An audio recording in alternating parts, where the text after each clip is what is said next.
kind of did ourselves a great disservice as a culture when we decided that we were going to divorce being personal from being professional, right? So to me, a facet of being human-centered is acknowledging that we are full humans everywhere we go, and that me having a personal life in a professional setting doesn't mean that I'm not professional. Hey everyone, and welcome to C Network, the podcast. It's the podcast where we highlight diversity, equity, and inclusion professionals and the work they're doing to help their fellow employees feel seen at work. I'm Natalia Eileen, and together with my team, I help businesses build more diverse, more equitable, and more inclusive workplaces. Today, I have a great conversation to share with you. It's one that I had with Amanda Delheimer, the artistic director at Second Story.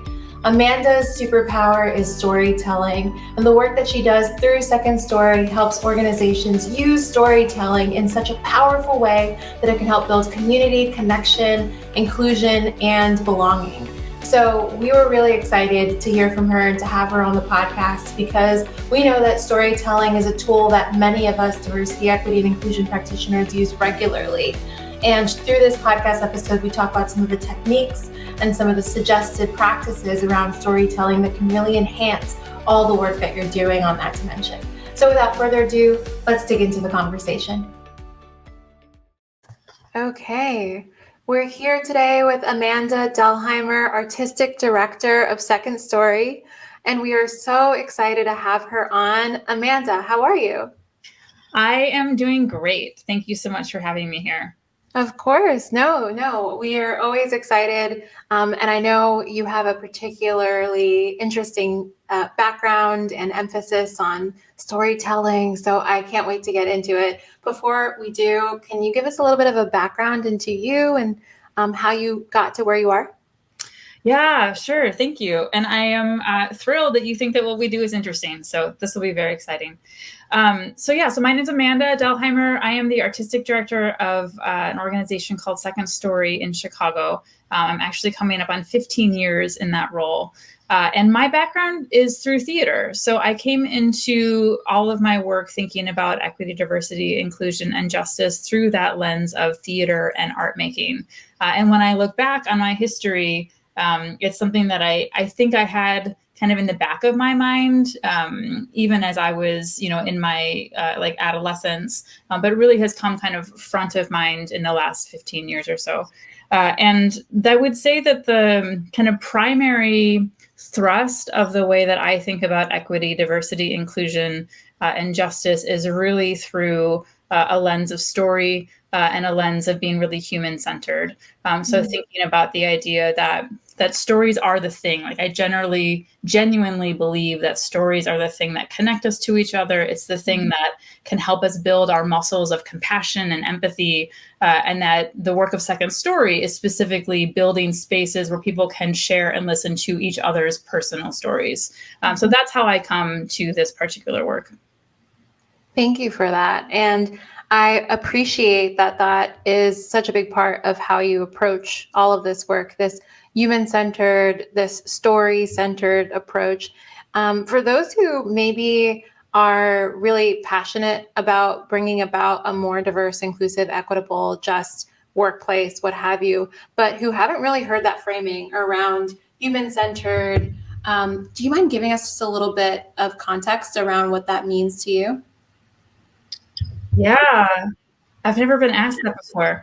So to me, human-centered means that we are thinking about people as full humans all of the time.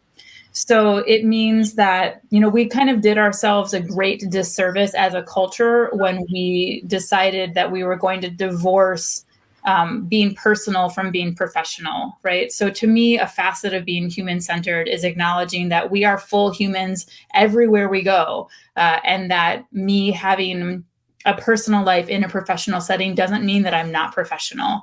I think it also means thinking about the full scope of each individual human as they are walking through the world. So my experience as a human is totally different than your experience as a human. There are, 7 billion or almost 8 billion now different human perspectives walking around the world. And so making sure that we are thinking about the kind of unique constellation of each person's needs in any moment, because somebody who is a single mother is going to have a different experience than somebody who has a disability, than somebody who, comes from a kind of historically marginalized group. So there's all sorts of different things that come into that kind of constellation of how somebody is experiencing the world and therefore what they need. So really thinking about that full constellation of what it means to be a person, to me, feels like it's at the heart of being human-centered.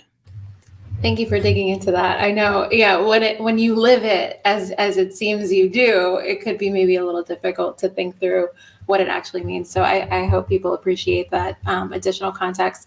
And it's so connected to your passion for storytelling and how much storytelling is involved in the work that you do. And so thinking through how people out there can potentially use storytelling as a tool for building more inclusive, more equitable, more just, more workplaces that really bring about more of a sense of belonging. I would love to hear from you. How have you seen storytelling play a role in that? Just give us a primer. A primer? Okay, so I would say that there are maybe 3 things that come to mind immediately. The first is that idea that stories connect us to each other, right? So we can use stories as a way to build community. And that is, a lot of the backbone of the work that we do at Second Story and through Culture Villages, our For Hire program. But is that idea of how do we use the activity, the kind of, which we have done for millennia, right? Sitting around fires, telling each other stories. So how do we use that as a way to build community, to increase what feels like reasonable risks or reasonable vulnerability in a professional setting? I know we've done a lot of facilitation where we come in to do essentially team building stuff and come out and folks are saying, oh, I've worked with this person for 10 years, 20 years, and I never knew that about them. And so how we can use stories as a way to surface information that's important for us to care for each other, and also that idea of how it bonds us to each other. So that's a big one, I think, is community building.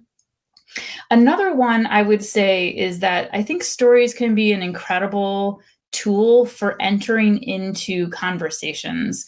And so much of what I have experienced in the kind of equity, diversity, inclusion, justice field is the kind of cookie cutter PowerPoint presentation, right? Where it's the same thing that's presented over and over again. And it is very information-based, very statistics-based. And that is important. It's incredibly important for us to know, for us to be pushing against. And also, it's not very sticky usually, and can also be, honestly kind of dry and boring. And for folks to really take on the complicated, messy, challenging job of really trying to infuse their entire work with the values of equity, diversity, inclusion, and justice, you have to really be bought in. Your heart has to be in it. And so I think stories can really create that kind of oh gosh, I'd never thought about that before. I'm suddenly invested in this. It's that old quote. I think it was Lenin that said it. I don't remember, but a million lives is a statistic and one life is a story. I totally just slaughtered that. I'm going to go find it and we'll put it in the comments or something like that. But the that idea, one story can really get us invested in the thing. Yeah. Well, I think all of that, makes a ton of sense. And probably there are some people who are thinking about ways of bringing about more diversity, equity, inclusion, belonging initiatives into their workplace, and who recognize that storytelling could be a great way for them to do more of that. I wonder then, do you have any examples of potential just ways of bringing that into a typical experience within a workplace? I mean, we don't just break out in story every day, right? So, maybe we do. I don't know. So do you mind sharing a little bit of how that can be brought about? if someone were trying to do that? Sure. Yeah. So I think, like many things, storytelling is a practice, right? So it's something that the more you do it, the easier it becomes. The more you do it, the less weird it is. Some things that we do at Second Story are we do check-ins at the top of almost all of our meetings. If the meetings are really large, we might not do them, but it's a chance to go around. We hear names and pronouns, even with folks that we worked with for years, because sometimes people's pronouns change. And we ask either, a word or two, how are you doing right now? Or in our smaller meetings, like, hey, what's going on for you right now? What do you need us to know? And that's a way to use storytelling so that somebody can come in and say, oh, like my cat is really old and has seizures, for example. And so I can come in and say, hey, I'm Amanda. I use she, her pronouns. And just, my cat had a seizure this morning. So I'm just feeling kind of distracted. And that's a little kind of micro story. But it is a way to kind of infuse both the permission to bring the personal into the professional, which is so important. And also that idea of like, what's going on, the stories that are happening in your life are important. So that's a really simple way, is to kind of build that sort of check-in into spaces that we're working in. I like that a lot. And it makes me think of what we talked about this a little bit off camera, but we talked about how there is a need to recognize that human beings are people, whether they're in their personal lives or in their workspaces. So I think what you just described was an example of recognizing that up front. Yeah, absolutely. And it can even be things like we do. Second Story does a whole bunch of workshops around like how to answer questions with a story, right? And so things like, hey, how was your weekend? We tend to answer with oh, it was fine, right? Or it was good, or but that is an opportunity for storytelling. And so the idea of sometimes it's about the question, right? Because the question, how was your weekend, invites a convergent answer, right? It invites a one word or very short answer, as opposed to, what was something that you did this weekend that was really fun? So even thinking about how we ask questions to each other in the workplace can be an invitation for storytelling. I think that's such a powerful example, particularly for, people who are named leaders within an organization, as they're thinking about how to ensure that people recognize that their input and their stories, their personhood has a place in the workplace. It's like even just flipping up or sharing a question in a way that's more open and less closed, or of the answers can be really powerful. Yeah, absolutely. I appreciate that example. Do you have any others? Or, I know, you gave us two, which is great. Yeah, there's so many ways, right? If it's like in the workplace, it can be like little. It feels sometimes like it's hard to carve out a huge amount of time. Right? Like suddenly we need to find 90 minutes for this thing. But the idea of like, hey, I'd love for you to turn to the person next to you, or if you're in Zoom, right, I'm going to put you into breakout rooms and just give you a few minutes to talk about whatever the question is. So that kind of community building stuff can be really great. You had also asked about, stories for kind of really pointing towards the work of equity, diversity, inclusion, and justice. One of the things that's amazing about the world that we live in right now is there are so many stories that are open to us. And whether it's through things like a podcast, like Second Story has a podcast, or The Moth has a podcast, there's all sorts of podcasts, or videos, that kind of thing. But being able to use the shared experience of a group watching or listening to a story together and then having a conversation about it. And it can be as simple as, what's living in you after hearing that, or, what do you relate to? What do you have questions about? What do you have curiosities about? And of course, there's challenges there, right, too, because the idea of, safety, right? Do people feel safe sharing their thoughts? Do people feel safe sharing about how this story really made them feel, or the questions that they have? is there safety in the group at large, right? Or is there an assumption that the folks of color or the women or the disabled folks in the room are going to be doing the labor of breaking something down? And so making sure that as we're thinking about bringing stories into these kinds of conversations, that we're also really thinking about how we can take care of the humans, right? Back to the human-centered thing. How do we take care of the people who are actually involved in the conversation? What are our group agreements? Is the space, can we create a brave space, right? As opposed to a safe space, we might not necessarily be able to guarantee safety. How do we care for the people in the conversation? Yeah, I appreciate you digging into the challenges, because it's something I always like to spend some time in, because, if people are thinking, okay, I want to try to use this as a tool for really, really bringing about a deeper sense of connection between me and my coworkers or what have you, they need to be aware of some of the challenges that they might encounter. And you're sharing a couple, even in your small snippet there are quite a few that we should look out for. One of them is making sure that the space is set up for these stories to be told. And another one you mentioned, which I think is helpful for others to hear again, and actually if you want to dig in even more deeply, the other one you mentioned was about ensuring that certain people are not always telling their stories and meant to maybe rehash some of the pain and trauma that comes along with that. Can you actually dig more deeply into that as a potential challenge? Yeah. So it's a double-edged sword, right? Personal telling of stories. And so, the challenge there is the idea that you can imagine we're all sitting in a circle. We want to have a conversation about racism.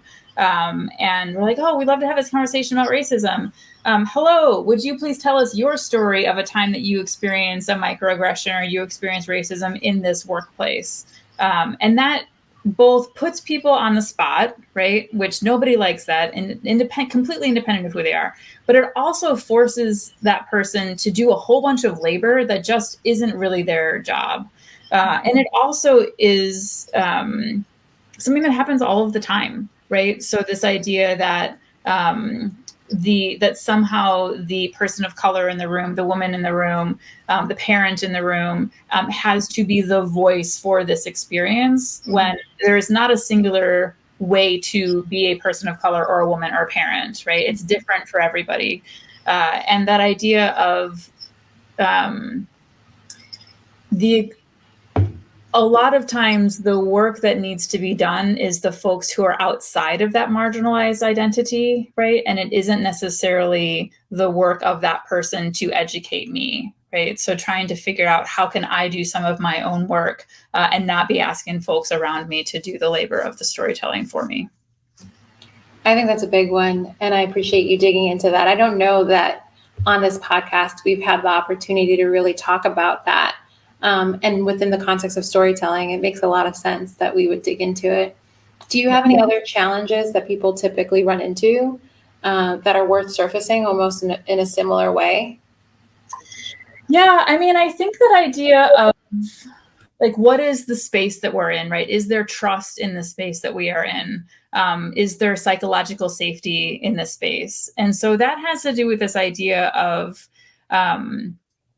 I might be having something really terrible, back to my cat who's having seizures, right?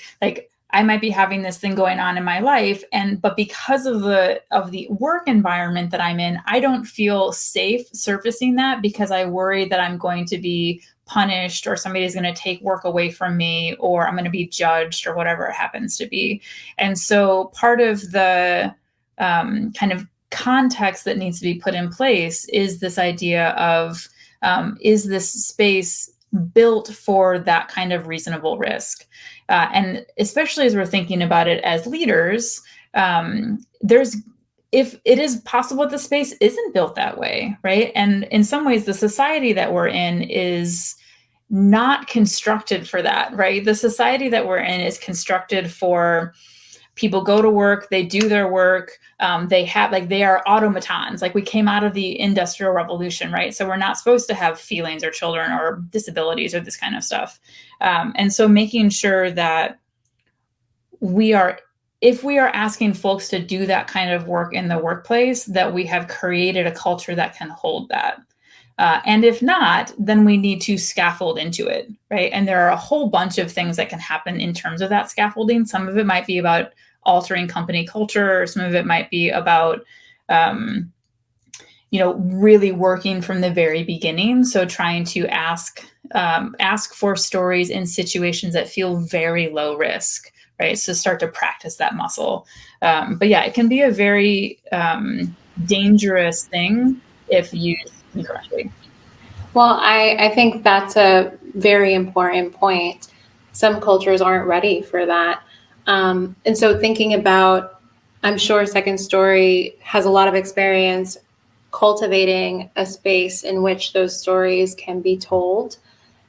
Do you mind, if whatever you're willing to share, sharing some examples of what can be done to start building that culture? I don't know if you have an example from a recent experience. I know you were mentioning some work that you've done with a high school, for example. I don't know if that's an applicable example, but it would be really helpful to hear how you can create that culture if you sense that it's not ready. Yeah, thank you for that question. I think one of the things that is very exciting about, one of the things I get excited about our work is that art does so much for us. A lot of times I think when we think about what DEI work can look like, art isn't the thing that comes to mind, right? So really expanding our thinking about the utility and the work that different things that we have in our lives, the work that can do. And so when we're thinking about an environment that might not have a culture that feels very safe, or where people feel like they can't be brave, or they are trying to be brave, but it's too risky for them. A lot of it is about rolling it all the way back, right? So we're working right now with a high school in the Chicago public schools on the Southwest side. And one of the ways that we rolled back there is to really focus the beginning of our work just on belonging. And what does it feel like when we belong? Where are spaces within the school where we do feel like we belong? Where are spaces where we don't feel like we belong? And being able to name and surface some of those things, and then figure out okay, so how do we translate this thing that's going well over here into the space where it's not working so well? Or how do we celebrate the bravery that it takes for somebody to name, hey, this actually feels really bad to me. So trying to really go back to wherever the beginning is for each of the, well, in our case, the clients that we're working with, right? But also the situation. And I think that's one of the things that when you think about, you asked me about things that are replicable. One of the things that I would offer there is this idea that I think it is dangerous to think about work and diversity, equity, inclusion, and justice as something that is kind of copycatable, right, or replicable, because every individual has different needs, every community has different needs. And so there has to be a little bit of kind of customization for whatever the need is that is articulated here. So really trying to figure out what is the actual thing I'm trying to work on or address or get underneath or behind or around. And then what is the tool that will do that for me? And maybe it's a story, maybe it's a different kind of intervention, but really trying to think about this specific situation. That's one thing that I would offer there. Yeah, and it sounds like by starting in a place where people inherently maybe felt a little safer, and then expanding that, right, from what's going well here, what makes you feel good, to, okay, let's get to this other place where maybe we're able to talk about what isn't feeling so good. I think even just that arc, as simple as it is, can be useful. Yeah, and another thing I would say is that idea of we bring in stories from the outside. So with this school, we are trying to get into concepts of belonging, of amends making, right? So if I do make a mistake, what is the difference between my intent and my impact, and how do I make amends around something? I didn't intend that, right? But the impact is different. How do I address that? And so also one of the things that we're doing, which I think is another thing that could be carried out as a replicable action, is using a story that is outside of their community, right? So the whole community can look at this piece that is it is not an example of something that has happened at this school. It's something that happened somewhere else, and we can all look at it together. And so that also addresses the thing we talked about earlier in terms of that safety or the tokenism that can happen sometimes. We're like, oh, Barbara, tell us your story, as opposed to Barbara being able to be a part of the group looking at this other piece that is outside from all of us. Right. I like that a lot. I think there's a lot of power in reading those stories or hearing those stories from other people that you don't know, both because you can see yourself in pieces of those stories, no matter how different that person might be from you, but also because it can give you maybe a little bit more insight into the complexity of identity. If maybe you had some preconceived assumptions about someone based off of an identity that they have, it can go a long way to creating that extra layer of recognition. Wouldn't you say? Yeah, absolutely. And that's why we spend so much time with, well, all of our time with personal stories, right? So this person in front of me, this is their experience. They are telling me a first person story that they experienced themselves. And those are really hard to argue with, right? Like I can't say, oh no, that didn't happen to you that way. So there's also a removal of argument to a certain degree that is provided by the group all listening or reading a first person story. Yeah. Well, I'm sure there's a lot of inspiration happening now as people are hearing this and thinking about how to bring storytelling effectively and respectfully into their workplaces. So I'd love to end with a little bit of advice maybe that you would have as people start to create these opportunities to share stories. We might be touching a little bit on how to avoid the challenges, but do you have any new advice that might be illuminating that we haven't talked about yet? Yeah, so I'm thinking about some of the, like, it doesn't happen overnight sort of stuff, right? It's all a very, like building relationships is something that takes time. And we all know this from our lives, right? Whether it's building friendships or a partnership. But the idea of a human-centered, story-based approach to equity, diversity, inclusion, and justice is going to take time, right? But that investment also means that it will last for longer, right? So that the kind of more care we can put into something, hopefully the deeper its roots and therefore the longer it flourishes. And I would also offer that a lot of the work that we do is based in theatrical practice. It's based in psychological principles. And so the being able to build on the things that are really a part of our kind of holistic experience as humans. So the fact that we are telling stories to each other, the fact that we all have identities that are built through our life experiences.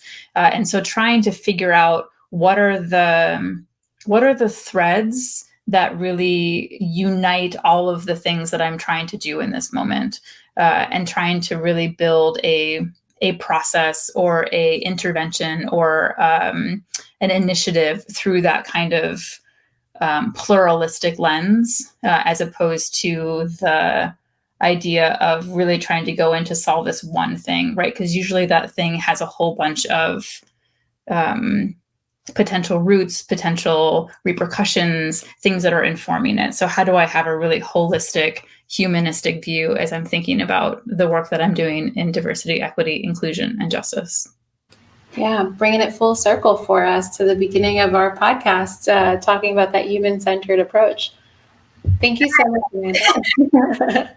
That worked out well. Thank you so much for your time and for sharing that perspective around storytelling. I think it would be really useful for everyone. Thanks for being here.